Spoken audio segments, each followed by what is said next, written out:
ورحمة الله وبركاته. اليوم رح نعطيكم فيديو جديد لكلاش رويال.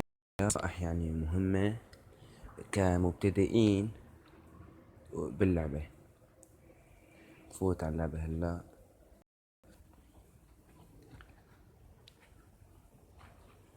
سويت قناة جديدة اسمها حمودة ناصر بالانجليزي، حط لكم اياها بس لانشاء الفيديو.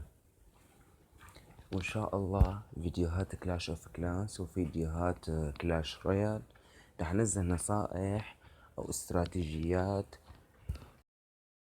كتير، يعني عن تنتين ثغرات مع ثغرات، يعني شي جديد رح نزله اول باول. هلا اول شي بكلاش رويال اهم شي نطلب الدعم برابرة ممتازة.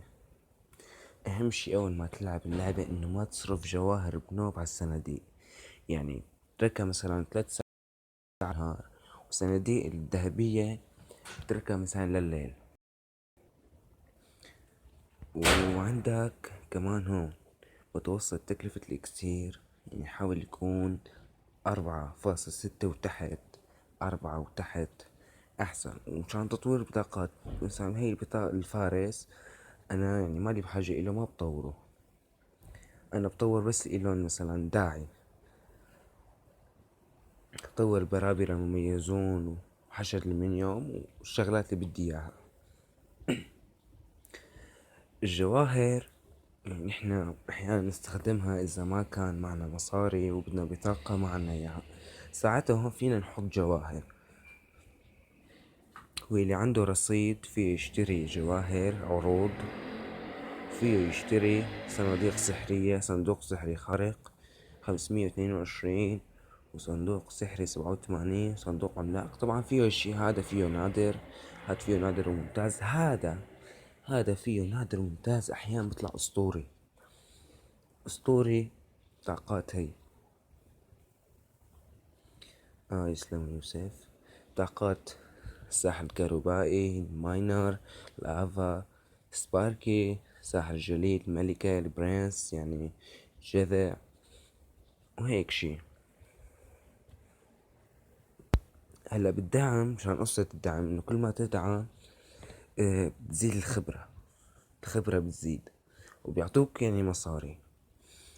وفي شغلة تانية حابب لكم عليها كمان، شغلة مهمة انه بكلاش رويال عندك الصناديق الاربعة، بتستنى يعني انت مثلا تهجم كتير وكذا وين، بس هيك في صناديق بتروح عليك.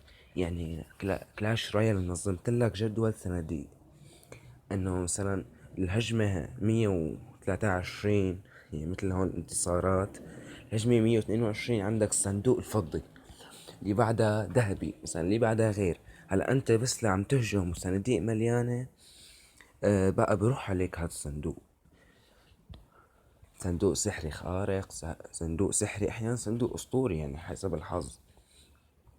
هلا في عالم كمان كتير بتقول ما عم يطلع لي اسطوري، ما عم يطلع لي شيء، هي حسب الحظ.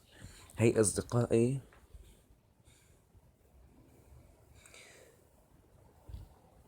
هي عندي صديق،